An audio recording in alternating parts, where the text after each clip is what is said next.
Alléluia. Que Dieu soit loué. Chers auditeurs, je vous souhaite une belle année 2023 de pleine grâce et de pleine miséricorde de Dieu en Jésus-Christ, ou Christ est Jésus, notre Seigneur et éternel Sauveur, notre Dieu, le véritable Dieu de toute la création. Que vous veniez à lui, que vous l'acceptiez tel qu'il est, le Maître suprême de l'univers visible et invisible, le garant de toute vie humaine et l'ordonnateur d'ordre établi sur toutes ces créatures dans les cieux et sous les cieux. Alléluia. Ainsi, que le Saint-Esprit vous visite et vous coordonne dans vos vies, là où il y a le désordre, que le Saint-Esprit établisse l'ordre par la volonté du Dieu vivant. Et que vos vies et la mienne soient meilleures dans notre destinée sur cette terre, en attendant l'éternité de gloire incomparable à côté de Dieu lui-même, de Jésus-Christ lui-même, du Saint-Esprit lui-même. Henri Cochet, il nous dit qu'il est avec nous. Il nous accompagne dans cette vie, dans cette destinée. Il nous oriente pour que nous puissions demeurer dans la communion avec lui, dans la meilleure relation avec lui, et que nous puissions vivre aussi entre nous, êtres humains, une meilleure relation de solidarité et de fraternité sincère. Que Dieu bénisse sa sainte parole et m'utilise par son Esprit Saint dans toute sa puissance. Ainsi, je proclame la lumière là où les ténèbres règnent dans vos vies, ainsi que dans la mienne. Car la parole de Dieu déclare que les ténèbres ne peuvent pas subsister toujours. Et aujourd'hui, ce soir, le Saint-Esprit vous dit que le ténèbre est devenu lumière dans vos vies, à condition que vous acceptiez la lumière de Dieu, qui est sa sainte parole, pour que vos ténèbres puissent disparaître et que le Christ et Jésus vivant apparaissent, prennent la forme de votre existence, de sorte que le monde des ténèbres au loin puisse voir cet éclairage et prenne fuite à tout jamais. Parce que la réalité de cette vie spirituelle, c'est un combat. Les ténèbres qui s'éloignent de nous, lorsque nous le chassons, revient au galop lorsque nous lui accordons la permission. Lorsque nous sommes désobéissants. Lorsque nous sommes désobéissants à Dieu et à sa sainte parole, les ténèbres reviennent au galop sur nous parce que nous les choisissons, nous l'appelons, nous renouvelons une mauvaise alliance avec les ténèbres qui représentent Satan et toute sa cohorte d'armée démoniaque et son gouvernement satanique. Donc, c'est tellement simple d'obéir à Dieu et bénéficier de sa grâce et de toutes ses grâces que d'être un esclave ou les esclaves à vie de Satan, que la Bible déclare, il ne relâche jamais ses prisonniers. Mais Dieu nous donne une liberté de choix. Et nous conseille le meilleur choix, c'est de le choisir lui, le divin créateur. Car il nous a créés pour un seul but, de maintenir une relation, une harmonie avec lui. Une relation de père envers ses fils et filles, et réciproquement. Une relation de grande confiance, de fidélité à vie, juste dans l'éternité. C'est pour cela, lorsque nous sommes orientés par son Saint-Esprit et que nous sommes dans cette meilleure relation avec lui, nous dit Jean au chapitre 15, dans son évangile, au verset 7e, que tout ce que nous demanderons, alors nous l'obtiendrons sans faille. C'est ce que le psaume 37 a prédit par David, le roi d'Israël et de Juda, qui fut ami de Dieu. David dit dans ce psaume 35e que nous allons lire, 37e, le psaume 37, et vous et moi nous allons découvrir le verset. Je crois que c'est le 5e, mais il faut que nous en découvrions ensemble. Au psaume 37, David dit: remets ton sort à l'Éternel, au verset 5e. Psaume 37, verset 5. Remets ton sort à l'Éternel. Confie-toi en lui, et c'est lui qui agira. Mais au 4e verset plutôt, que j'ai voulu mieux lire, c'est le verset 4 au lieu du 5e, le psaume 37. Au verset 4, il est dit: fais de l'Éternel tes délices, et il te donnera ce que ton cœur désire. Fais de l'Éternel tes délices, et il te donnera ce que ton cœur désire. Alléluia. C'est pour cela, Dieu ne fait pas de nous des robots, mais des personnes libres et intelligentes. Et parfois, la nomenclature biblique nous échappe dans la mémoire de lecture, dans la mémoire du prédicat. C'est pour cela, la vérification des références restera la meilleure transmission du message évangélico-biblique. Et l'exactitude des références bibliques selon le plan de Dieu. Car la parole de Dieu a une exactitude plus que mathématique. Et une précision plus que littéraire ou orthographique. Alléluia. C'est la pensée du Saint-Esprit. Ce sont les paroles du Saint-Esprit qui sont les paroles de vérité éternelle. Mais pour vous et moi, chers auditeurs et auditrices, je prie que Dieu règne par le Saint-Esprit dans vos vies et que nous tous, nous puissions, au jour de la proclamation de sa gloire éternelle, que nous comparissions avec une joie inouïe. Je prie dans le suprême nom de Jésus-Christ. Amen.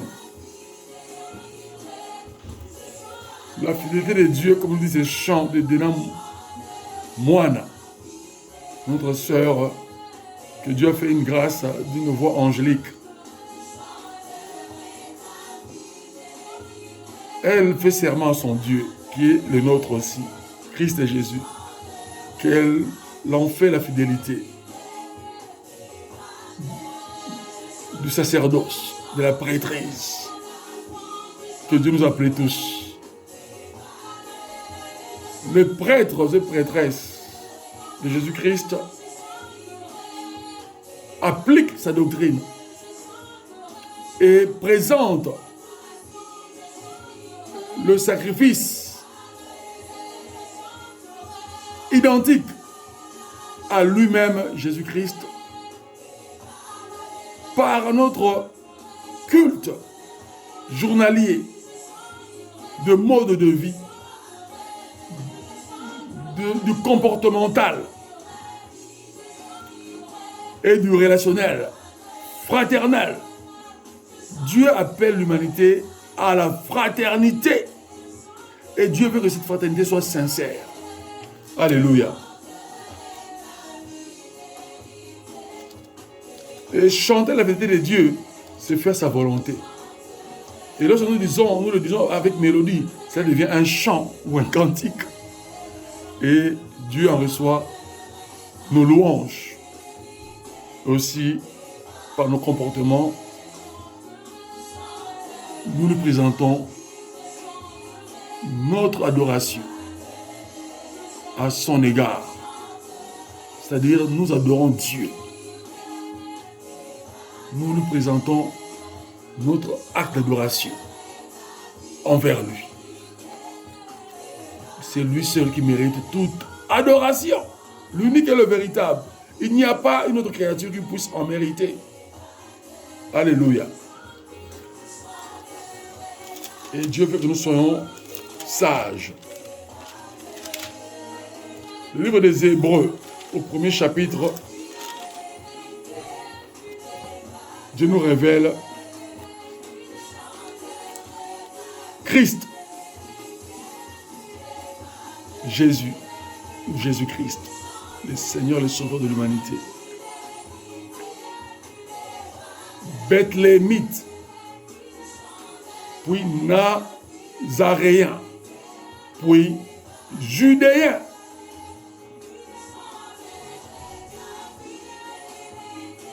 Les trois territoires où il a vécu le plus depuis sa naissance, à Bethléem,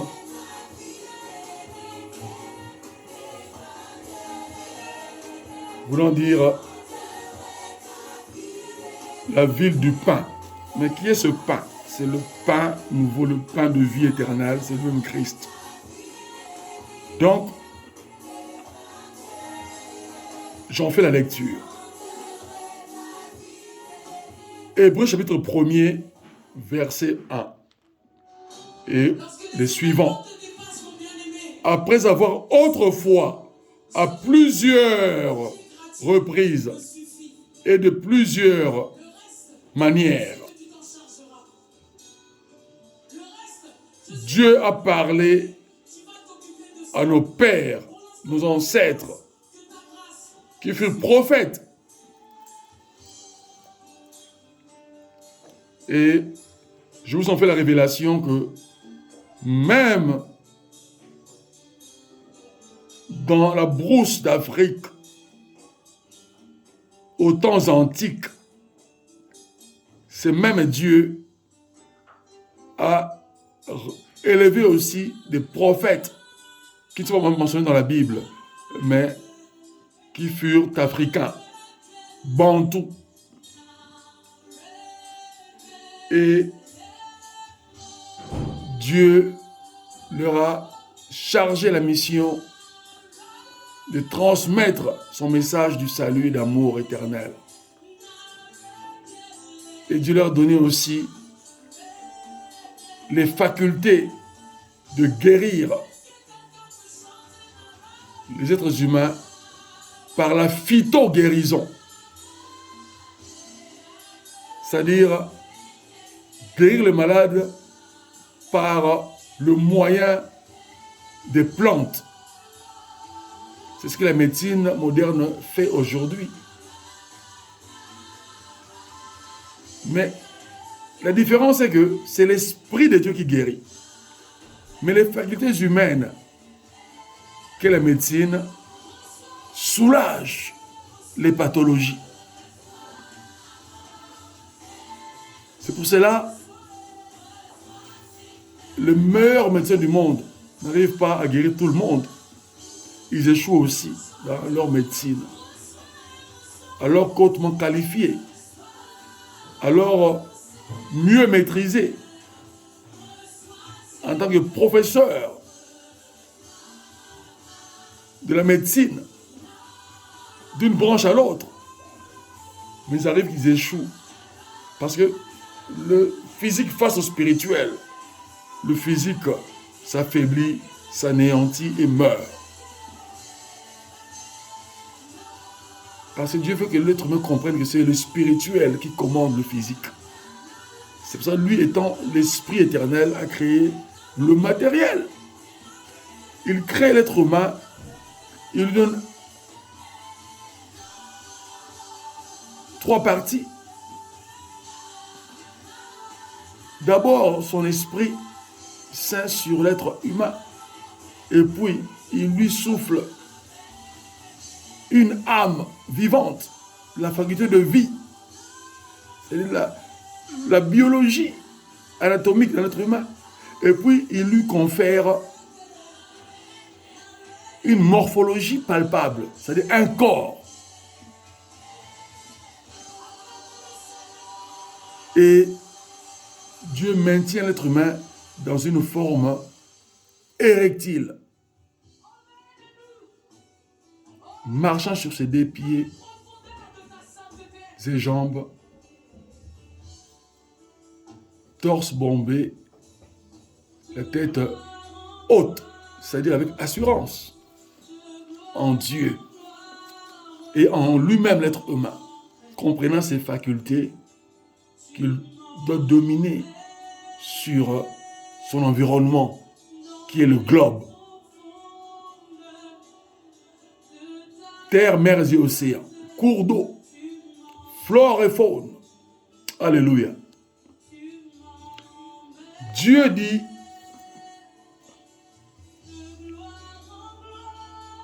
après avoir à plusieurs reprises, Dieu utilisera toujours des reprises multiples parce que l'être humain est dur d'oreille, d'entendement à ce qui est divin, à ce qui est spirituel, à ce qui contribue à son plus grand bonheur.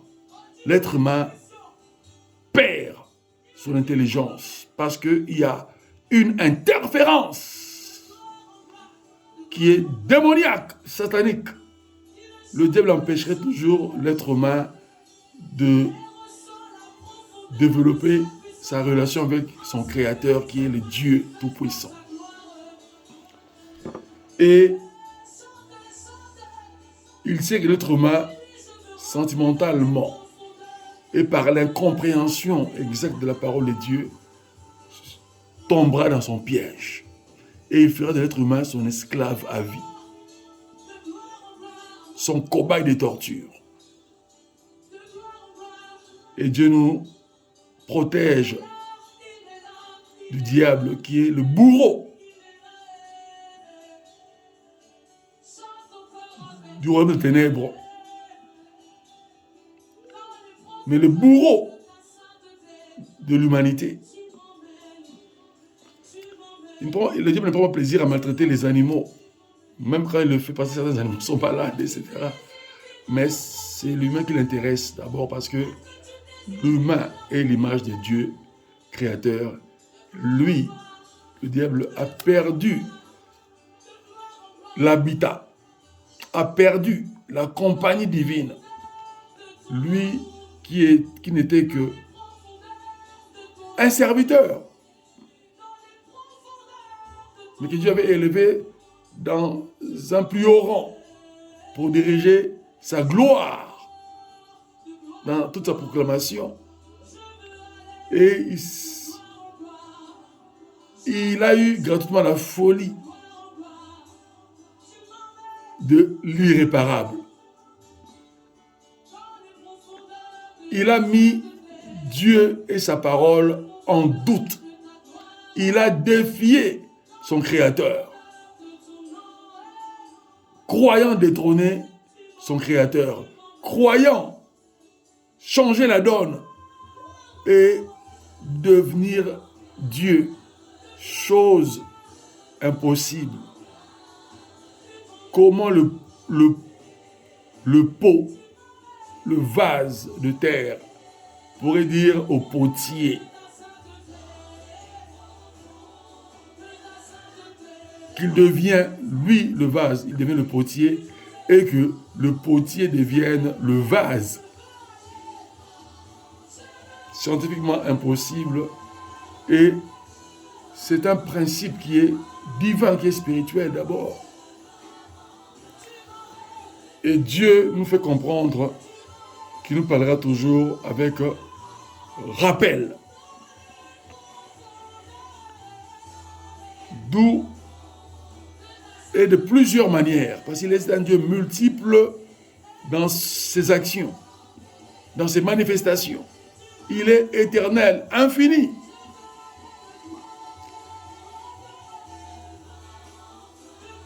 Et Dieu dit,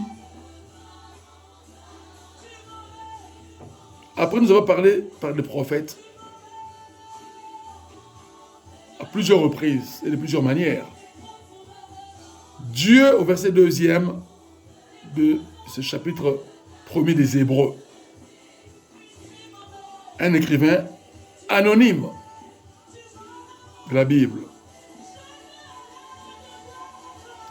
Dieu nous a parlé par son Fils, qui est le premier-né de l'humanité. Mais étant Dieu, c'est-à-dire Jésus-Christ, qui est Dieu lui-même, par le Saint-Esprit.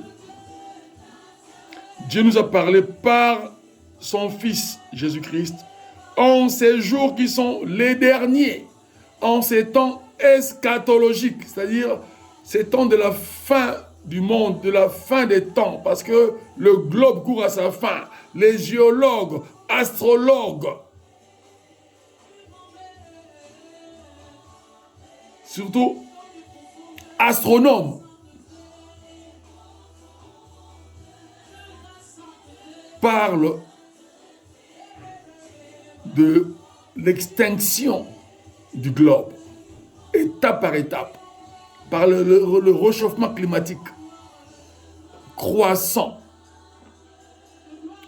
L'Arctique se dégèle.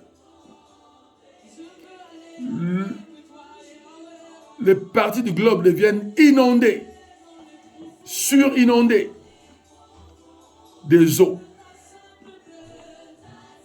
Et l'équilibre climatique est perturbé.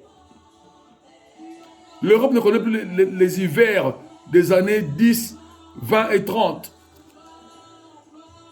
Et les Européens en parlent.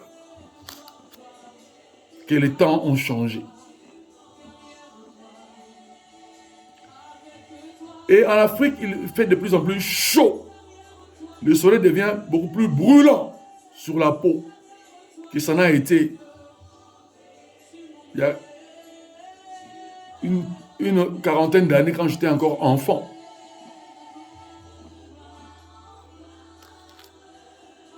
Donc, nous sommes en train de percevoir cette extinction de l'humanité étape par étape, l'écologie, que l'être humain essaye d'équilibrer, de perfectionner. L'être humain a déjà échoué parce qu'il a commis des exactions contre le globe et contre l'éternel Dieu. Mal utiliser l'intelligence et les connaissances physiques et mathématiques, les connaissances chimiques, les connaissances biochimiques, grosso modo, les connaissances scientifiques. L'être humain en a mal utilisé pour un pouvoir de brimade contre ses autres semblables frères et sœurs. Et l'être humain, politiquement parlant, a accepté l'évangile de Satan, créant des guerres pour régner sur l'humanité et les nations de manière injuste. Alors Dieu nous appelle à la justice et à l'amour fraternel sincère. C'est pour cela que je vous donnerai la révolution qui est non politique mais spirituelle pour que vous priez afin que les choses changent. Parce que l'esprit donne la vie, mais l'humain, la nature humaine qui représente la chair, serait toujours faible par rapport aux choses et aux activités et aux personnalités des esprits. Alléluia. Ces chefs d'État mondiaux, par Illuminatis, qui est leur temple satanique, savent ce qu'ils font. Parce qu'ils reçoivent des commandements de Satan et ils l'appliquent. Ils les appliquent tous. Mais les chrétiens, les enfants de Dieu véritables, appliquent-ils à la lettre la parole du Christ, l'évangile du Christ? Dieu sait que personne ne peut maîtriser la Bible à 100%. Mais Dieu nous dit l'obéissance. Est-ce que tout le monde obéit si facilement au conseil divin qui représente ses commandements pour notre bonheur? La réponse est non. Mais Dieu ne se fatigue pas. Il nous tend toujours et nous retend la main d'association. Il veut être collaborateur avec nous. Et il a fait de nous ses administrateurs en tant que ses prêtres et prêtresses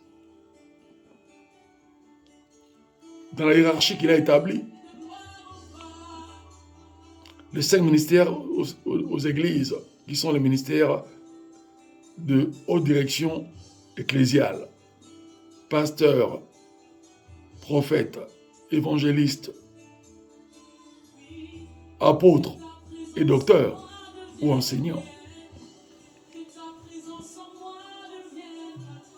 Et puis, il y a les diaconats, diacres et diaconesses, il y a les chefs de service des différentes activités d'une église locale. Et puis, il y a les fidèles qui vont, à un certain moment, acquérir la maturité et remplacer leurs aînés dans leurs différentes fonctions selon les appels que Dieu, par Jésus-Christ, a établis et a répartis. Seulement Dieu appelle tout chrétien prêtre, que l'on soit le bébé spirituel qui vient de naître, qui vient de recevoir Jésus-Christ, et que celui qui est à l'église depuis soit 50 ou 70 ans, si Dieu lui fait grâce. La prêtrise est christique par le prix du sacrifice parfait que Jésus a remporté à la croix. Il a payé le prix à la croix. Et c'est une victoire éternelle pour nous, ses disciples et ses enfants, ses amis. Et il veut que cette amitié soit intime. Alléluia. Alors Dieu a parlé par Jésus-Christ et nous avons les évangiles aujourd'hui. Christ est ressuscité, alléluia, amen, assis à la droite de la majesté divine et continue sa mission, laquelle? D'intercession. Parce que la mission messianique est finie, mais la mission du divin intercesseur continue jusqu'au jour de son premier retour, que son intercession prendra fin. C'est pour cela il faut désirer d'être enlevé ou de participer, si l'on meurt, de participer à la première résurrection, qui serait la résurrection des glorieux, des personnes glorieuses, des élites de l'éternité. Alléluia. Et Dieu nous parle. Qui est le Fils? L'identité de Jésus-Christ. Dieu nous a parlé par le Fils en ces jours qui sont les derniers. Il l'a établi héritier de toutes choses qu'il a créées. Et c'est par Jésus-Christ qu'il a fait les mondes, c'est-à-dire l'univers visible et invisible. Alors, comprenez la révélation. Par Jésus-Christ, Dieu a fait, c'est-à-dire a créé les deux univers. L'univers qui est invisible, où cohabitent les esprits angéliques. Et puis, ailleurs dans le monde des ténèbres, les esprits démoniaques et Satan. Et puis, l'univers qui est visible que nous vivons, le globe et la stratosphère, c'est-à-dire le système interplanétaire, le soleil que nous voyons parfois au zénith, sous l'orbite. La lune que nous voyons briller la nuit. Les étoiles qui nous éclairent accompagnant cette lumière lunaire. Dieu a tout créé. Les animaux dans les forêts vierges. Les poissons dans toutes leurs classes animales. Amphibies. Les plus grands poissons aux plus petits. Nous connaissons leur classification. De cétacés qui sont de baleines. Et puis, nous avons la classe descendante. Des requins, dauphins et d'autres poissons qui sont comestibles. Ils sont plus petits. Et d'autres encore qui sont non comestibles, mais qui nous ont donné comme à titre de décoration, un cadeau supplémentaire. Des poissons que nous mettons dans nos aquariums, si on en possède, etc. Il y a aussi la flore sous-marine, toutes ces belles fleurs qui sont amphibiennes, c'est-à-dire aquatiques. Et puis,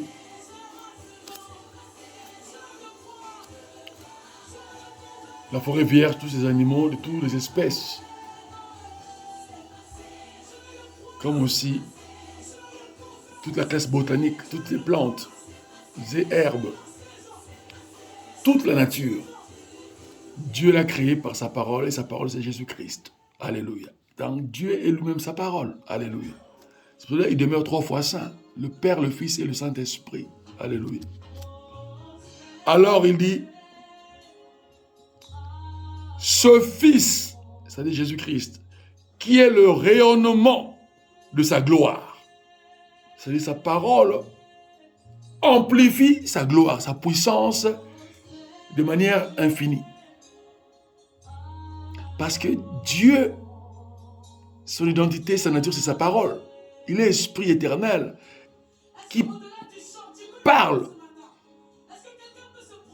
qui a établi une législation incontestée, immuable, qui ne change jamais, qui nous dit que nous ne pouvons pas énumérer comment ou le jour où Dieu a été créé et par qui? Par lui-même. Et le jour où Dieu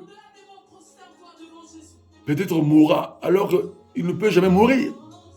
Alléluia. Donc, il est le Dieu éternel. Alors on nous dit, Jésus-Christ est le rayonnement de sa gloire. Il est aussi l'expression de son être. Expression de l'être de Dieu, c'est-à-dire l'être divin. C'est-à-dire, c'est lui qui exprime qui est Dieu. Dieu s'exprime lui-même par sa parole. C'est pour ça que Christ, qui est la parole de Dieu, il est l'expression divine. Il est la volonté de cette expression. Alléluia.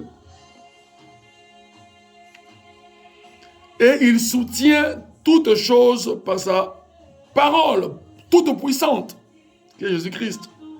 Après avoir accompli la purification des péchés à la croix, il s'est assis à la droite de la majesté divine Dans les lieux très hauts, c'est-à-dire au ciel divin où règne Dieu, où Dieu a établi son trône divin. Alléluia. Et il demeure supérieur aux anges. Alors l'erreur biblique dans ce passage du verset 4e, il dit, il est devenu d'autant supérieur aux anges. C'est comme s'il était égal aux anges. Non, c'est lui Dieu. Comment le Créateur peut être égal à ses créatures? Vous voyez qu'il y a erreur. Erreur d'écriture, c'est-à-dire surtout erreur de traduction. Donc, dans la pensée grecque et araméenne, le bilinguisme biblique c'est mis, il demeure supérieur. Pas il est devenu. Il demeure, puisqu'il a été et il demeurera. Il demeure supérieur à toutes ces créatures. Aux anges, dans toute la classification angélique, archanges des anges, que lui-même Christ a hérité d'un nom excellent. Le nom représente la personnalité, le pouvoir et la gloire, la grande richesse, le plus haut commandement divin. C'est lui-même Dieu et c'est en Christ. Alléluia. C'est pour ça que l'humanité ne peut pas chercher d'autres dieux par référence à d'autres prophètes ou ancêtres. Dieu nous dit qu'à plusieurs reprises, il a parlé à nos ancêtres qui furent prophètes. Et dans le dernier temps, depuis la naissance du Christ, le dernier temps, c'était affiché dans le calendrier de l'humanité. C'est pour cela que l'on compte les jours et les années